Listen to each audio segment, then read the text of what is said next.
Now our next topic is journal. But before starting journal chapter, first one we rewind our last lecture. What's the definition of accounting? Accounting is a system of recording, summarizing and classifying the information and then interpret the information to the final users. Means to say accounting is a science and art of recording, classifying, then summarizing, किनको करना है और transactions of monetary nature in chronological order. In chronological order in the books of accounts. For what purpose? In order to interpret or communicate the final result there to the final users. कि हमारी accounting क्या होती है कि हमारी जो daily dealings है उनको सबसे पहले रिकॉर्ड करना, क्लासिफाई करना, क्लासिफाई करके उनको समराइज लिस्ट बनानी, किन ट्रांजैक्शन को लिखना, वो वाली ट्रांजैक्शन को, वो वाली डीलिंग्स को लिखना को जो हमारी सब मॉनेटरी नेचर की डीलिंग है which can be converted into money, जिसको हम मनी में कन्वर्ट कर सकते हैं, उनको ही लिखना, उनको एक प्रॉपर तरीके से लिखना, उसको हम क्या कहते हैं अकाउंटिंग। अकाउंटिंग की जो रिजल्ट है किसके लिए निकाले जाते हैं? अकाउंटिंग का रिजल्ट इसलिए निकाला जाता है ताकि हमारा जो रिजल्ट है वो इंटरप्रेट और कम्युनिकेट हो सके हमारे फाइनल यूजर्स तक। यूजर्स कितने तरह के होते हैं? Two users, internal users and external users. ठीक है।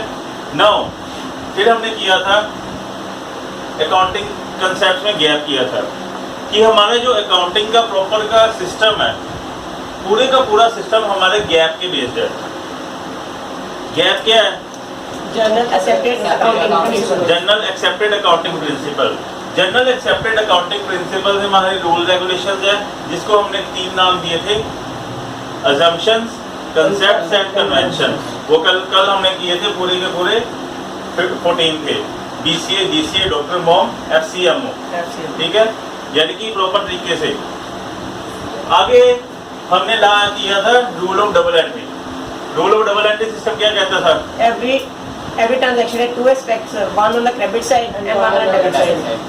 Every transaction have 2 aspects, one on the debit side, one on the credit side. Every debit has corresponding credit and every credit has corresponding debit. Means to say it based on the principle giving and taking, एक हाथ लो एक हाथ दो। ठीक है, इसलिए हमारी कौन कौन सी लिस्ट मैच होती थी? ट्रायल बैलेंस मैच होती थी, हमारे बैलेंस शीट मैच होती थी, हमारी थर्ड वन जो लास्ट चैप्टर की अकाउंटिंग इक्वेशन भी तभी मैच होती थी due to the acceptance of double entry system, due to the acceptance of which concept which is related to double entry system? Dual aspect concept. Dual aspect concept is given by which man and which recognition is given to him? उसको क्या है? Father of accounting. Father of accounting क्या है? Lucas Piccioli in 1454. He is a Italian person. 1454. It's okay. Now, अगर हमने journal पढ़ना है, journal के लिए रूल ऑफ डेबिट और क्रेडिट करने के लिए हमें सबसे पहले ये पता होनी चाहिए कि हमारे टाइप्स ऑफ अकाउंट कौन कौन से हैं। टाइप्स ऑफ अकाउंट कौन कौन से होते हैं? Personal, real and nominal. हमारे टोटल कितने अकाउंट्स होते हैं? टोटल 3 अकाउंट होते हैं, पर्सनल है, real and nominal. Personal account can be further divided into 3 parts. 1 natural person account, artificial person account and representative person account. What is natural person account? जैसे Ram account, Shyam account जैसे हमारे हैं। और the second artificial person account किसी भी organisation, किसी भी company का नाम, जैसे रिलायंस लिमिटेड है, SBI बैंक लिमिटेड है, जो हमारे मेड बाय मैन, किसी मैन ने बनाया हुआ है। और third one is representative person account. Representative person का example outstanding. Representative personal account is based on which concept? Accrual concept. Representative personal account theory is based on which concept? Accrual concept. What is the accrual concept? Accrual concept states that कि जिस state में हमने transaction की है उसी date को हमने entry डालनी है। मीन्स टू से एक्सपेंसेस और revenue to be recognised on that date on which it is entered, कि जिस डेट में हमने एंट्री डाली है ना, जिस डेट में ट्रांजैक्शन हुई है उसी डेट में हमने माना कि हमारा रेवेन्यू हुआ है। हमने whether the payment is given or not paid or whether the payment taken or not, whether the payment given or paid or not, चाहे पेमेंट रिसीव की है हमने एंट्री उस डेट में डालनी है। ये क्या कहता है, कौन सा कहता था, accrual concept. Accrual concept accounting के एक सिस्टम को पैदा करता है, उस सिस्टम का नाम मर्केंटाइल सिस्टम। और दूसरे हमारे जो छोटे बिजनेसमैन अकाउंटिंग का सिस्टम यूज करते हैं, उसका नाम कैश सिस्टम। यानी कि हमने कैश सिस्टम और मर्केंटाइल सिस्टम का डिफरेंस भी किया था।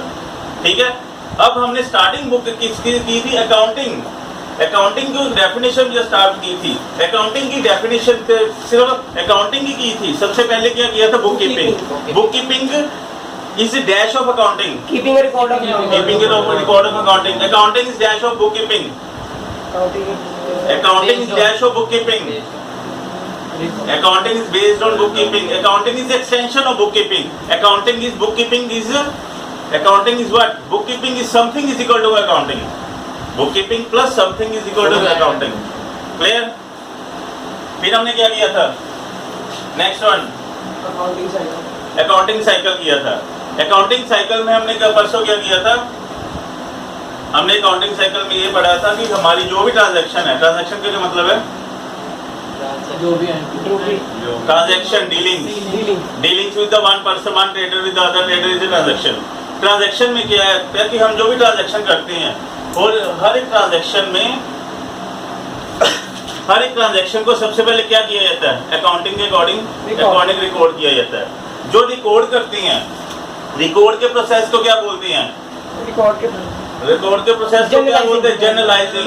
यानी कि to record the transaction in the books of journal, in the books of journal is called journalising, and books of journal is called by which name, books of original entry. Why journal is called books of original entry, हम original journal को books of original entry क्या बोलते हैं, क्योंकि सबसे पहले transaction की first one stage कहाँ एंट्री पड़ती है, हमारी सबसे पहले एंट्री जब आती है, हमने बिजनेसमैन ने एंट्री लिख ली, उस एंट्री को किसने आगे रिकॉर्ड करना है, अकाउंटेंट ने आके सबसे पहले कौन सी बुक उठानी है, जर्नल उठाना है। और जर्नल जो उठाना है यानी कि उसने सबसे पहले अपनी एंट्री लिखनी है, जो लगातार 31 मार्च तक एक साल लगातार एंट्री चलनी है। वो एंट्री जब उसने आके लिखनी, किस बुक पे लिखनी, जर्नल पे। सबसे पहले एंट्री की सबसे पहले प्रेजेंटेशन कहाँ हुई, जर्नल में। इसीलिए इस बुक को क्या नाम दिया जाता है, बुक ऑफ ओरिजिनल एंट्री। यानी कि journal is also called, it's book of original entry.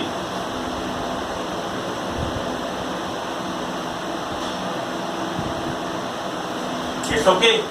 Now सबसे पहले हमारा जर्नल की डेफिनेशन क्या है, जर्नल क्या है, journal is that book, journal is that subsidiary book which is based upon which transaction is firstly entered by an accountant।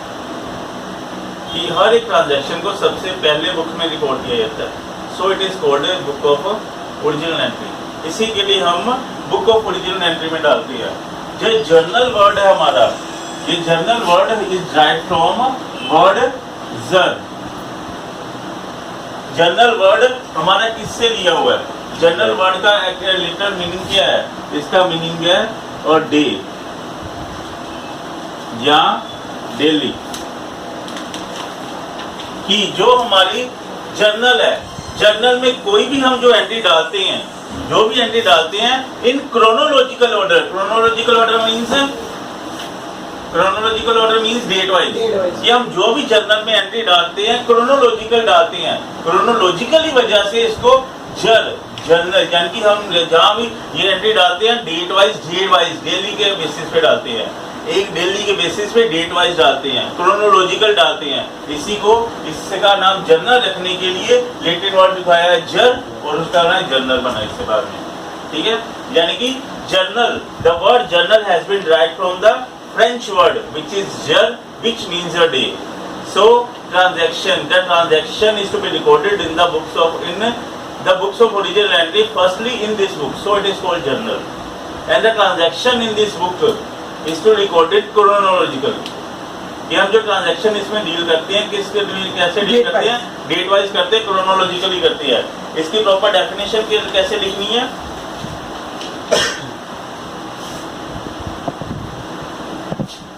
सबसे पहले क्या लिखना है, journal word is that from the French, देखो the word journal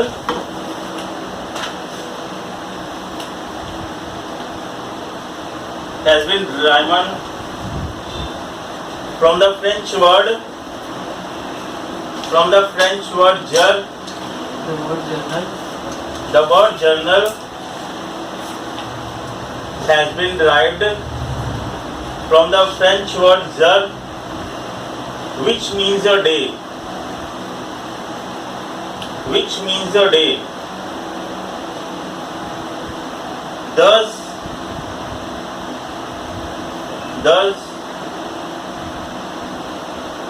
journal means a book. Journal means a book which record all the monetary transactions, which records all the monetary transactions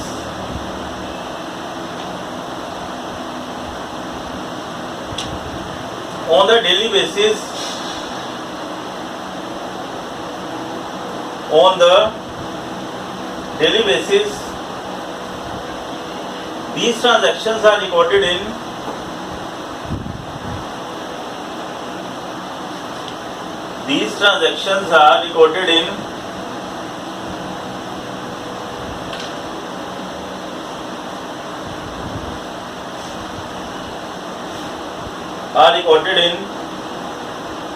chronological order. Chronological order,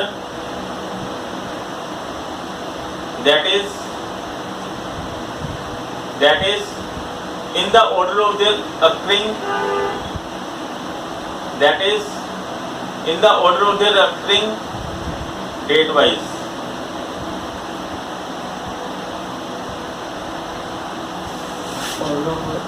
Occurring date wise. Since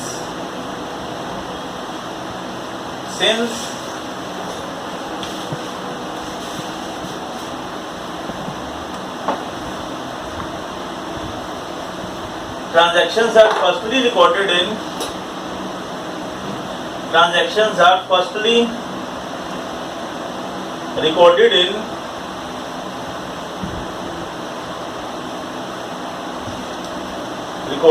journal systematically.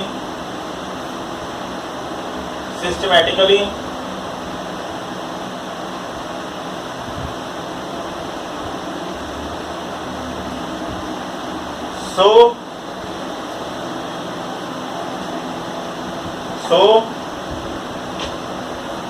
this book is called book of original entry or book of prime entry. So this book is called Book of original entry or book of prime entry.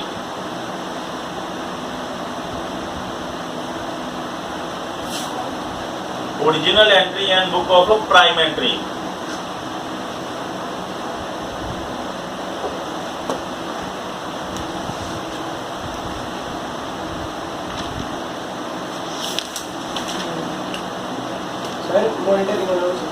Monitoring इससे money related. हम accounting में कोई भी transaction करते हैं ना, हम ये कभी भी नहीं कहते कि मेरे पास 10 शेयर्स पड़ी हैं, मेरे पास 10,000 का माल पड़ा हुआ है। यानी कि हम हमेशा अपनी वो वाली एंट्री को ही अकाउंट्स में डालते हैं जो उसको हम मनी में कन्वर्ट कर सकें, किसी की फीलिंग को नहीं डालते। अपनी एम्प्लॉयज़ की कभी भी ये नहीं कहे वो एम्प्लॉयज़ बड़ा हैंडसम है, बड़ा फ्रीली काम करता है, बड़ा ऑनेस्टली उसकी सैलरी से हमें मतलब है, या हमें उसका हमारा हमेशा कॉमर्स के स्टूडेंट का मनी माइंडेड होना चाहिए, हमारा ब्रेन मनी माइंडेड के अकॉर्डिंग होना चाहिए, या हम जो भी सोचना है पैसे के अकॉर्डिंग सोचना है, यानी कि मोनेटरी नेचर, मोनेटरी ट्रांजैक्शन। और ये ट्रांजैक्शन किस कॉन्सेप्ट वजह की आए, कौन सी? Money measurement concept. ये मनी मेजरमेंट कॉन्सेप्ट है गैप का, जिसकी वजह से ये ट्रांजैक्शन हम रूल अप्लाई करते हैं, मनी मेजरमेंट कॉन्सेप्ट।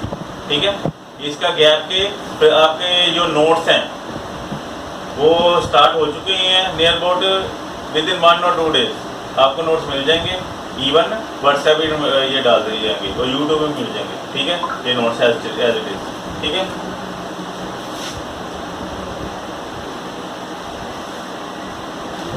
अगर हमने जर्नल का सपोज करो, जर्नल की अगर हमने फीचर बतानी हो तो इसकी जो मीनिंग लिखा है ना, ये इसी का फीचर है।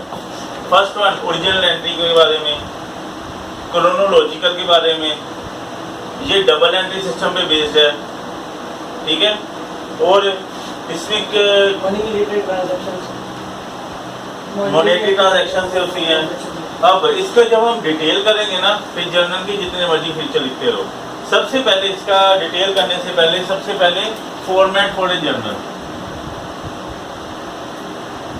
इसका फॉर्मेट क्या है? Proper standard format.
ये है हमारा proper format of A journal.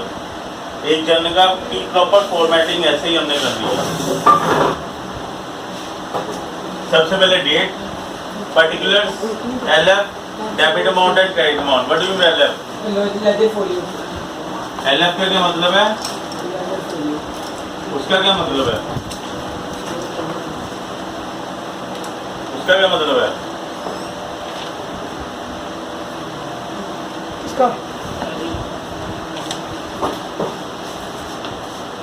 LF का मतलब है लेजर फोलियो, और फोलियो का मतलब है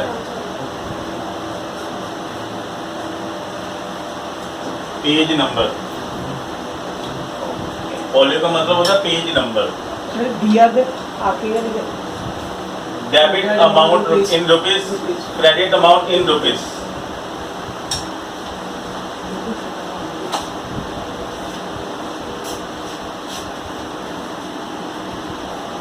अब फोलियो का मतलब क्या? Page number. यहाँ पर लेजर का पेज नंबर क्यों लिखा?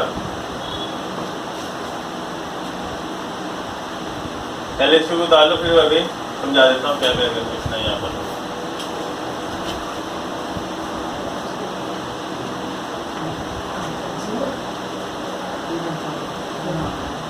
ये आप लिख लेना, लिखना रफ पे साइड पे लिख लेना। LF is equal to ledger folio, that is page number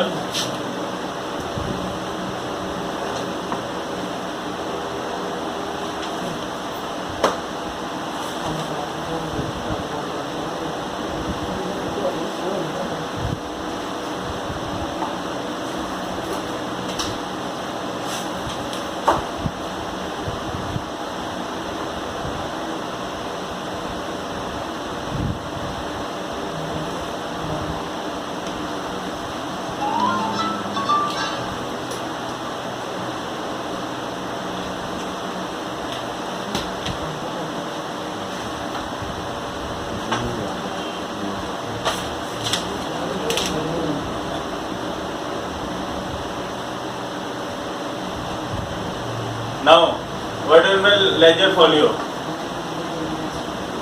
Ledger folio का मतलब क्या है? It is the page number of the book of the ledger to which journal this journal entry has to be posted, क्योंकि हमने हमेशा cross reference देना होता है। जब हम जर्नल कर लेंगे ना, रियल लाइफ में मैंने जो अकाउंट बनाए हुए हैं ना अपनी दुकान के शॉप के, रियल लाइफ में अपनी रियल बुक्स वो दिखाऊंगा। यानी कि क्या करते हैं हम, लेजर फोलियो का यहाँ पर जो भी एंट्री इसकी डालेंगे जर्नल की, यहाँ पर उसका पेज नंबर लिख देती हैं। ये पहले लिखते हैं, हम एंट्री डालते हैं, एंट्री डालने ये एंट्री क्या करते हैं कि हमने अकाउंटिंग साइकिल में क्या किया था कि एक एक ट्रांजैक्शन को हमने पोस्ट करना होता नेक्स्ट बुक में, लेजर में, नेक्स्ट प्रोसेस। यानी कि हमने जर्नल की एक एक ट्रांजैक्शन, एक एक एंट्री को सिंगल सिंगल अकाउंट में हमने सॉरी लेजर में ट्रांसफर करना है। ये जो हमने सिंगल सिंगल एंट्री को ट्रांजैक्शन और लेजर में ट्रांसफर करना है, जब ये सिंगल ट्रांजैक्शन को हम उसमें डालते हैं ना, वहां पर जब डालते हैं तो क्या करते हैं, जो भी हमारा वो ये वाली एंट्री जिस पेज पे जाएगी वो वाला पेज यहाँ पर लिख देंगे। जिस पेज नंबर पे जाएगी ना वो वाला पेज नंबर यहाँ पर लिख देंगे। और जो हमारे जर्नल का पेज नंबर होगा, जर्नल का पेज होगा लेजर की जीएफ में, जो लेजर का पोर्टफोलियो बनाएंगे वहां पर जीएफ आएगा, जर्नल फोलियो। ये पेज नंबर होगा journal to from which this entry has to be posted, कहां से एंट्री आ रही, जर्नल की इस पेज से आ रही है। फॉलो द क्रॉस रेफरेंस, कि अगर हमें कोई दिक्कत हो कि अगर इस एंट्री का आगे ढूंढना हो या उस एंट्री का बैक ढूंढना हो तो क्रॉस रेफरेंस से पेज नंबर से हम इजीली ढूंढ सकते हैं। ठीक है, पर ये हमने जब करना है आपने सिर्फ फॉर्मेटिंग में ये डालना है, आपके सिलेबस में नहीं है, रियल लाइफ में हम करते हैं एज एन अकाउंटेंट। ठीक है, okay. Now we are going to start journal entries, कि हमने जर्नल की एंट्री कैसे पास करनी है। ये हो गया, रब कर दें। ओके, करने से पहले सबसे पहले ना रूल मैं लिख रहा हूँ डिवाइड करने के लिए। ठीक है, अगर आपने करना है तो जनरल एंट्री का जस्ट 2 पे छोड़ के आगे रूल दोबारा लिख सकते हो अगर नहीं याद हो तो। ठीक है, सबसे पहले इसमें हमने रूल ऑफ यहाँ पर कौन से रखते हैं, डबल एंट्री सिस्टम के। सर वो 3 अकाउंट वाले। Yes, rule of double entry system में क्या होता है कि हमें पहले rule of double entry system में करने के लिए पहले हमें क्या पता होना चाहिए कि हमारे टाइप्स ऑफ अकाउंट कितने हैं, कौन कौन से हैं। Personal, real, nominal. Personal account है, रियल अकाउंट है, ये मैं पहले करवा चुका हूँ, अभी दोबारा लिखना चाहते हो तो लिख लो, नहीं तो जस्ट समझ लो। पर्सनल अकाउंट है, रियल अकाउंट है, नॉमिनल अकाउंट है। इसका रूल क्या होता है, इसका हमारा गोल्डन रूल क्या कहता है, debit the giver, debit the receiver, credit the giver. अगला debit the receiver and credit the giver. Next, debit what comes in and credit what goes out. yes, debit what comes in, what goes out. credit what All expenses are all losses and losses. and here debit all expenses and losses. expenses or losses and credit all income Income and gains. incomes or Gains. Gains. इसी के rule पे base पे हमने general entry डालनी है। क्या rule है, अगर पर्सनल अकाउंट सामने होगा तो हमने क्या एंट्री डालनी है, debit the receiver credit the giver.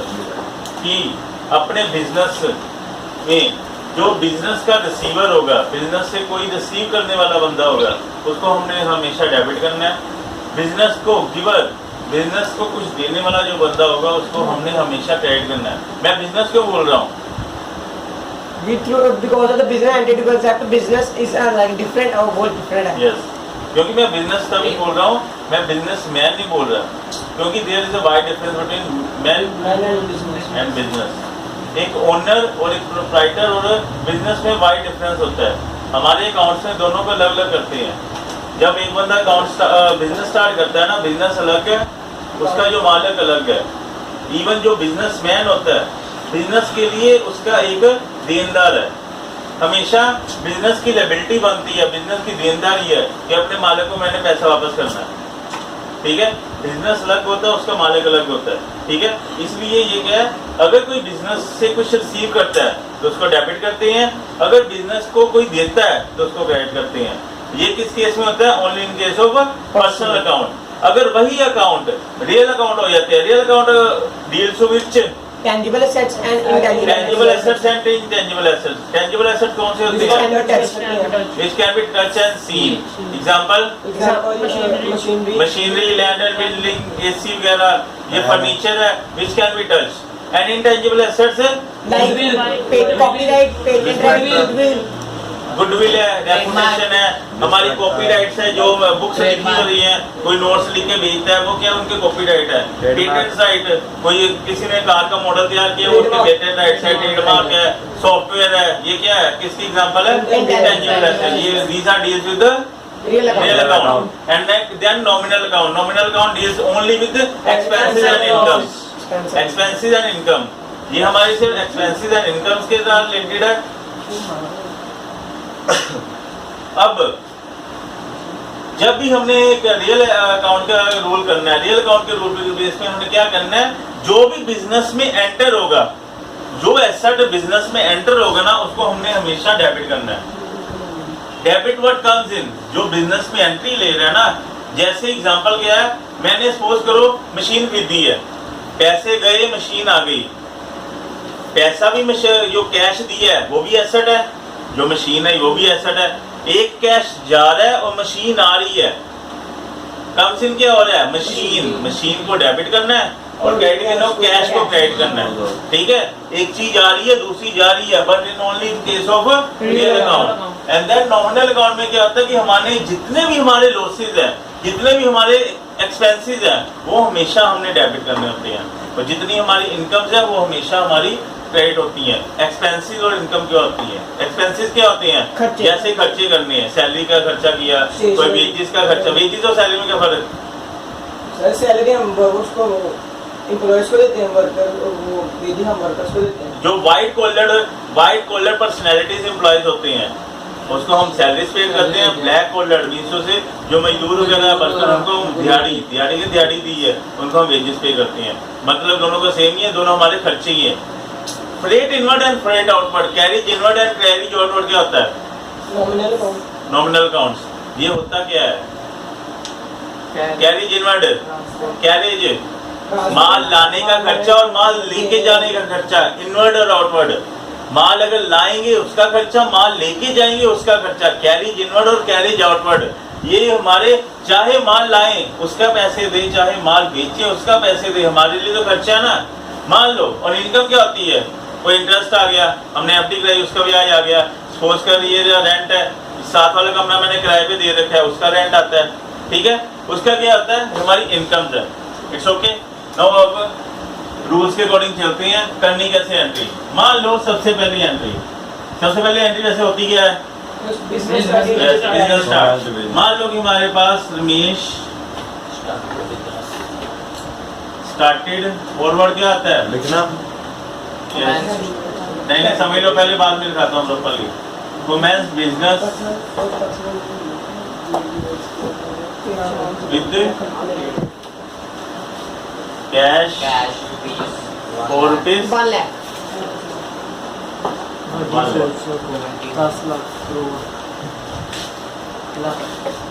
Ramesh started और commence business with cash 4 rupees 1 lakh. कि रमेश ने बिजनेस स्टार्ट किया 1 लाख रुपए लगा के। ठीक है, अब इस एंट्री में जिसने तो अकाउंटिंग इक्वेशन अच्छी तरह से की है, उसको तो इसमें अकाउंट होने में कोई दिक्कत नहीं है। यानी कि इस पूरी ट्रांजैक्शन में कौन कौन से अकाउंट इफेक्ट हो रही है? एक हमारा रमेश क्या है? मालक है। रमेश मालक है, उसको एक अदब के तौर पे प्रॉपर तरीके से रमेश को कैपिटल का नाम दिया जाता है, रमेश कैपिटल या कैपिटल अकाउंट किया जाता है। और दूसरा इस ट्रांजेक्शन में क्या है? बिजनेस में कैश आ रहा है। बिजनेस में कैश आ रहा है, किससे आ रहा है? गिवर कौन है? रमेश ये ध्यान से देखो ना, हमारे पास कौन कौन सा अकाउंट आ रहा है। हमारे पास एक कैश है और एक और एक तो हमारे पास रमेश, यानी कि रमेश का अकाउंट डील हो रहा है, पर रमेश हमारा क्या है, ऑनर है, इसी को उसको क्या है, रमेश की जगह क्या लिखेंगे, कैपिटल। अब हमारे जो कैश है कौन सा अकाउंट है, विच नेचर ऑफ, पर्सनल अकाउंट हमारा रियल अकाउंट है, हाँ ये कैपिटल, यानी कि रमेश कौन सा अकाउंट है, पर्सनल अकाउंट है, ठीक है। रमेश हमारी कैपिटल यानी कि पर्सनल अकाउंट है, और कैश क्या है, रियल अकाउंट है। अब जो कैश है हमारा रियल अकाउंट है, कैपिटल हमारी पर्सनल अकाउंट है। रियल अकाउंट के बेस पे बिजनेस की तरह सोचना है, रमेश के लिए नहीं सोचना। हमने किसके लिए सोचना है, सिर्फ बिजनेस के लिए सोचना है, due to business entity concept. हमने बिजनेस के लिए, बिजनेस में क्या कैश आ रहा है कि जा रहा है, जा रहा है, बिजनेस में कैश है आ आ रहा रहा है, है, बिजनेस में कैश है आ आ रहा है। हमने बिजनेस के लिए सोचना है, बिजनेस में कैश आ रहा है, यानी कि हमने कैश को क्या करना है, डेबिट ये क्या है, इसमें क्या कौन सा रूल लग रहा है, what comes in,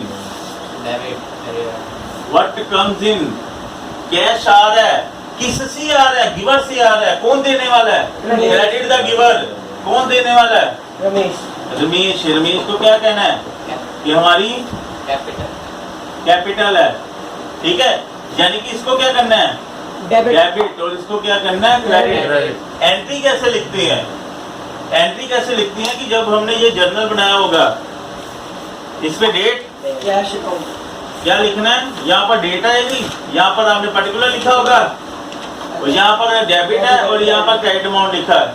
general folio में सिर्फ एग्जामिनेशन में मार्क्स की डिडक्शन के बेस पे लिखना है। जनरल फोलियो जब हमने तैयारी करनी, चल ना बनाओ कोई टेंशन नहीं, पर कभी पेपर में इसको भूलना नहीं है, ठीक है। क्या लिखना, मान लो कि यहाँ पर आ जाता है 2020 अप्रैल 1, हमने क्या लिखना है, 2020 अप्रैल 1। एंट्री कैसे डालनी है, सो ये जो मैं कर रहा हूँ, अगर तो माइंड में बैठता तो ठीक है, रफ में सब कुछ करो, रफ में बनाओ। कैश को हमने क्या करना है, डेबिटेड, क्या लिखना है, कैश अकाउंट कैश अकाउंट को ऐसे लिखना है, account debited to capital account. Ramesh capital लिख सकते हैं, खाली कैपिटल लिख सकते हैं, ठीक है। कितने अमाउंट की है, 1 लाख। यहाँ पर डेबिट अमाउंट है, क्रेडिट अमाउंट है, इसको लिखना है 1 लाख एंड 1 लाख। तो ये क्या है, बीइंग, जो भी हमने ये किया ना, जो ट्रांजैक्शन ये एंट्री की है, इस वो साइन होने ब्रैकेट डालनी है, ब्रैकेट डाल लो या दूसरी लगा लो, कोई भी लगा सकते हैं, चल ये लगा लो, दूसरी भी ब्रैकेट लगा लो। Being started a business started business with cash. Amount लिखने की जरूरत नहीं होती, मान लो दिया हुआ है, अमाउंट लिखने की जरूरत नहीं है। डिफाइन नरेशन, इसको क्या बोलते हैं, इसको क्या बोलते हैं, इट्स नरेशन। नरेशन इंग्लिश वाला नहीं, ये क्या बोलते हैं, नरेशन। नरेशन की अगर डिफाइन आ जाए तो क्या, define narration, it is a brief short description of the transaction which is made at A journal entry in the journal. इसकी जो ट्रांजैक्शन हमने लिखी है उसकी ब्रीफ डिस्क्रिप्शन है, जो कि जर्नल एंट्री बन के हमारे सामने बुक की जर्नल की आ रही है। इसके बाद क्या करते हैं, हमने ये ना हमेशा बच्चे की क्या गलती होती है, जब ये इसको पार्टीशन करनी है ना, लाइन इधर तक लगानी है, ना डेट पर लाइन जानी चाहिए, ना अमाउंट की तरफ जानी चाहिए, ठीक है। ना डेट में ये कटिंग होनी है और ना लेजर फोल्ड करना चाहिए। हमने हर एक जब भी एंट्री डालनी है, हर एंट्री डालने का डेबिट लिखना, टू क्रेडिट लिखना, उसका नरेशन लिखना है। नरेशन के लिख पे पार्टीशन कर देनी है।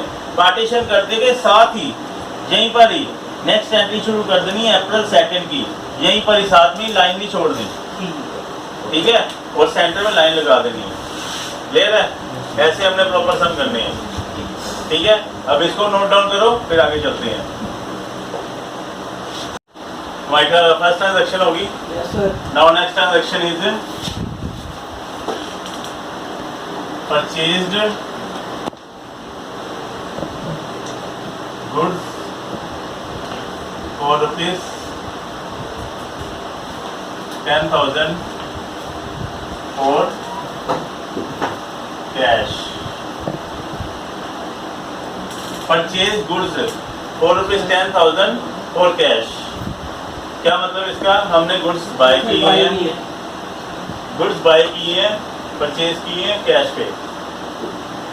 इससे हमारा वैसे क्वेश्चन एनालाइज होता है, रेज होता है कि गुड्स क्या थे, गुड्स क्या थे, define goods, define goods, Any commodity or Define. Anybody else, Any commodity or thing which can start with S. Define goods, Goods refer to the things which we can store. नहीं. Define goods. Goods क्या होते हैं? any goods commodity or any commodity which can in take which into a traded deal in, dealt in, business जिसमें कोई businessman deal करता है ना, उसको हम गुड्स बोलते हैं। विच वर्क बाय या bought by a trader in order to resell to the customer in order to get Profit. Profit. यानी कि वो वाले गुड्स, वो वाली कमोडिटी है जो एक ट्रेडर खरीदता है। किसके लिए खरीदता है? To sell to the customer. Resell to the customer, customer को प्रॉफिट में बेचने के लिए खरीदता है। यानी कि एक्सपोज करो, मेरी अगर शॉप जनरल स्टोर है या सपोज करो गारमेंट शॉप है, गारमेंट शॉप में मैंने टी शर्ट्स, ट्राउजर्स वगैरह, ट्राउजर खरीदे, वो मेरे लिए गुड्स है। उसी शॉप में अगर मैं एसी लगवा रहा हूँ, वो गुड्स नहीं है, वो ये assets ज़्यादा है. एसेट्स है। क्योंकि मैं वो एसी मैंने खरीदने के लिए, बेचने के लिए नहीं खरीदा, वो उसमें मैं डील नहीं करता। अगर मेरी इलेक्ट्रॉनिक की शॉप है तो वही एसी मेरा गुड्स है। अगर मेरी इलेक्ट्रॉनिक्स की शॉप है, वही में एसी मेरा गुड्स है। और अगर इलेक्ट्रॉनिक शॉप में फर्नीचर है अगर वो हमारे वही उसी फर्नीचर की शॉप, उसी एसी की शॉप में, उसी इलेक्ट्रॉनिक की शॉप में मेरे पास फर्नीचर पड़ा हुआ है, फर्नीचर पड़ा हुआ है, मेरे पास कंप्यूटर पड़ा हुआ है। कंप्यूटर इलेक्ट्रॉनिक्स की आइटम नहीं है, वो डिजिटल कम्युनिकेशन आइटम है। हाँ, ठीक है, फिर उस टाइम मेरा कंप्यूटर, डेस्कटॉप मेरे के लिए क्या है, कैमरा क्या है मेरे लिए, एसेट्स हैं। और इलेक्ट्रॉनिक सारा मार्केट है, मेरे पास गुड्स है। और ये क्या है जो हमारे पास टेबल चेयर होगी, वो क्या है, एसेट फर्नीचर गिना जाएगा।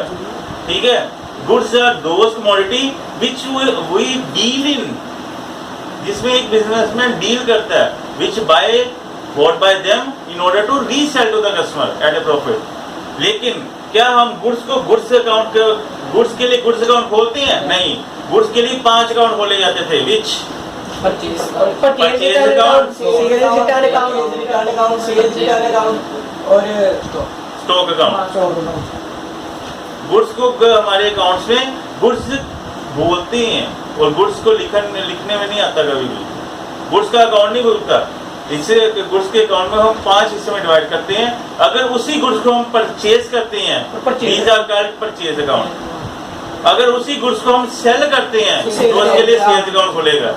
अगर वही गुड्स है कि जो हमने परचेज किया है, उसमें minor according to my order या स्पेसिफिकेशन माल नहीं आया, या माल में कोई डैमेज आ गया, तो हमें अगर गुड्स वापस करने पड़ गए, परचेज रिटर्न, उसका दूसरा नाम purchase outward return outward account है। उसके लिए, क्योंकि जो परचेज किया माल हम दुकान से बाहर निकाल रहे हैं, रिटर्न आउटवर्ड्स। परचेज रिटर्न का दूसरा नाम क्या है, रिटर्न आउटवर्ड्स अकाउंट। और दूसरा क्या है, cell return.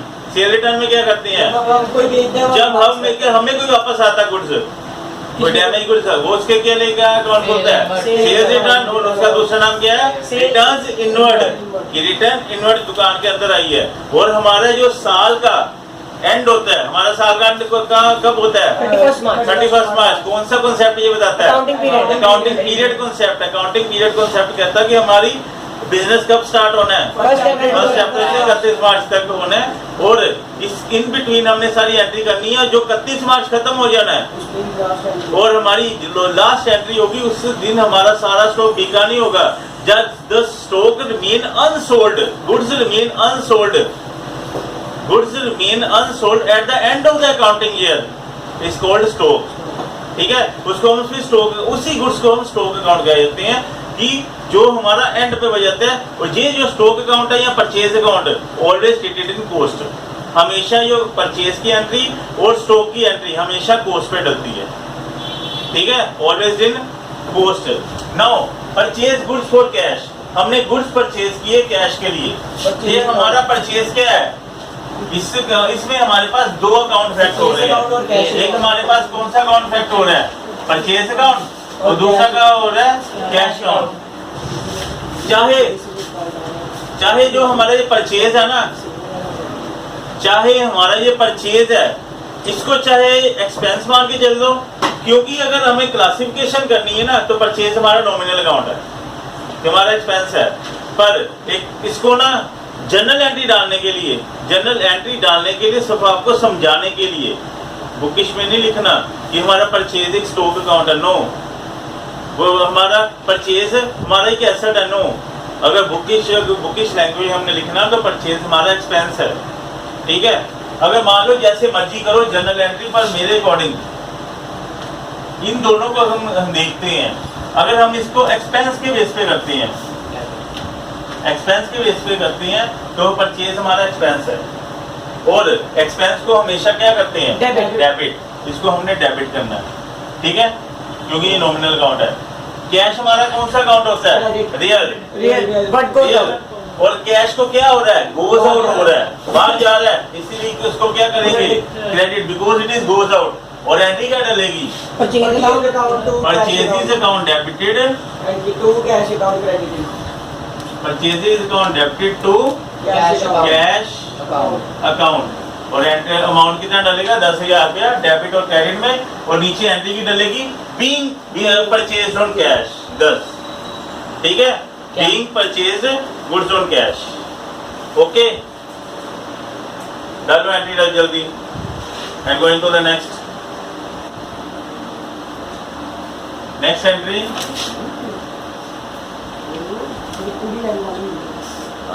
Purchase goods ₹4। Sir line हमने डीआर तक नहीं जानी थी ना, हमने लाइन जो डालनी ना डेट के कॉलम में डालनी, और एलएफ भी पास नहीं करना, ओनली रिलेशन के नीचे डेट और उधर एलएफ को छोड़ के, एलएफ को क्रॉस नहीं करना, उधर डेट को क्रॉस नहीं करना। Purchase goods for ₹5,000 from Ramlal and sons on cash.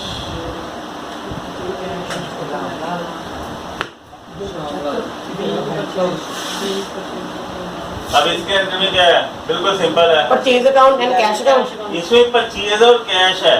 Sir Ramlal का हमेशा ये सोचो कि परचेज है ना, की तो कैश पे ही है ना, चाहे बीच में रामलाल का नाम आ गया, हमने इसका कोई लेना देना नहीं है, हमने यही सेम एंट्री डालनी है। Purchase account debited to cash क्या डालना है? 5,000।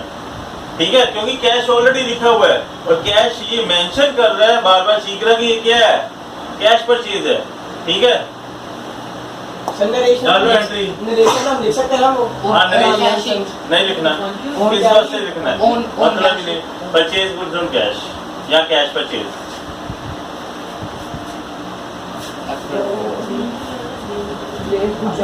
Simple being purchase good on cash.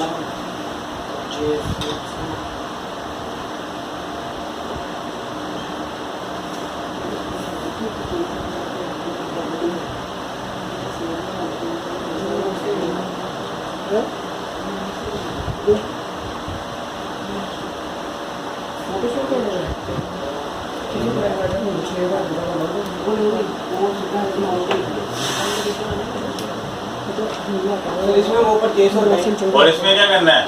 Purchase goods for ₹1,000 from Girdhari by cheque, Girdhari से बाय चेक इसमें क्या कौन कौन से अकाउंट फैक्ट हो रही है? परचेज का और चेक का।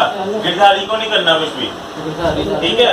क्योंकि ये भी क्या लिखना है, purchase cash purchase by through, by cheque भी लिखो, कोई टेंशन नहीं है। कैश परचेज इसमें 2 अकाउंट है ना? हाँ, इसमें एक बैंक है और एक ये है परचेज अकाउंट। जब चेक अकाउंट होता है ना, उसके लिए बैंक अकाउंट खुलता है, ठीक है? तो हमने क्या एंट्री डाली, purchase account debit to cash में लिखना, टू बैंक आ जाएगा, ठीक है?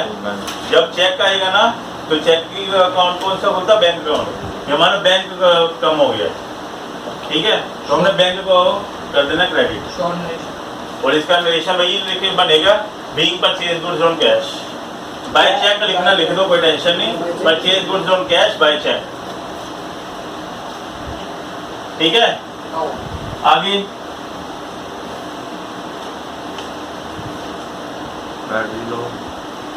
कैश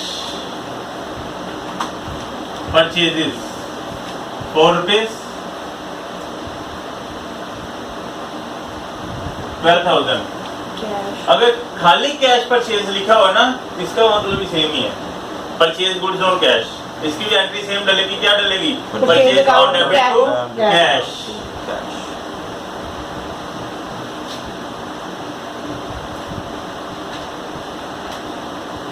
गुड्स परचेज्ड फ्रॉम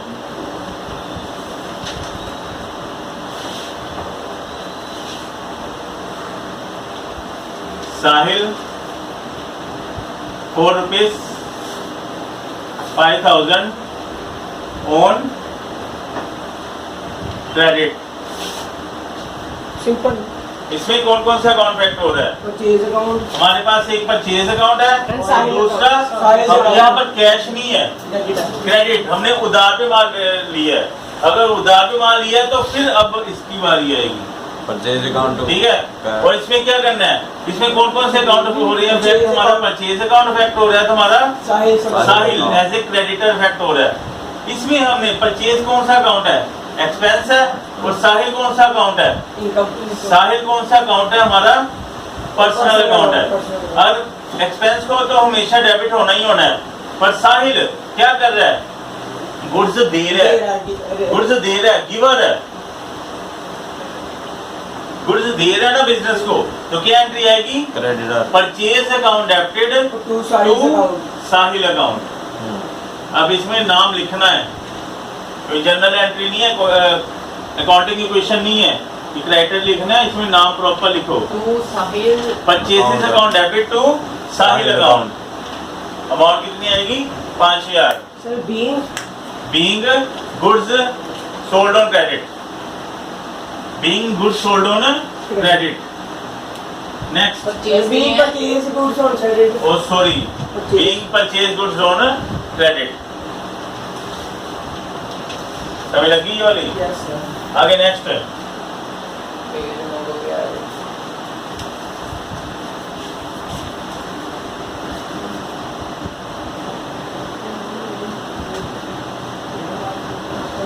तो किसी क्रेडिट वो तो वो तो आप कहते हैं कोई परचेज अकाउंट है तो सामने अकाउंट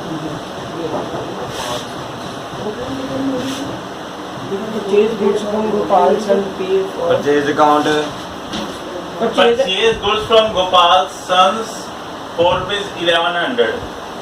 हमने गुड्स परचेज किए 1100 के, इसमें ना कोई कैश मेंशन है, ना कोई बैंक मेंशन है, चेक मेंशन है, और ना ही स्पेशल मेंशन है कि क्रेडिट है। और जब भी तो कोई मेंशन हमने हो तो कैश लेते हैं। अगर नाम लिखा हुआ है, नाम लिखा हुआ है तो हमने हमेशा इसको क्रेडिट मानना है। नाम ना लिखा हो, खाली कैश परचेज लिखा था ना, या खाली परचेज गुड्स लिखा है, तो हमने हमेशा कैश मानना है। अगर नाम लिखा है और कैश, क्रेडिट या बैंक कोई नहीं, और इसको हमने हमेशा क्रेडिट परचेज ही माननी है, यानी कि एंट्री ऐसी ही होगी, purchase account debit to Gopal sons 1100, ठीक है? अब हमने ये सारी परचेज से रिलेटेड जितनी एंट्री जनरल में आ सकती हैं वो फिनिश है। हमने 10 मतलब गुड्स परचेज किए हैं, वो आगे करेंगे, पार्टीशन एंट्री करेंगे। फिलहाल परचेज की रिलेटेड ये सिंपल एंट्रीज है। नरेशन क्या है? Being goods purchase, being purchase goods on credit, बस। It's clear? Now note down this.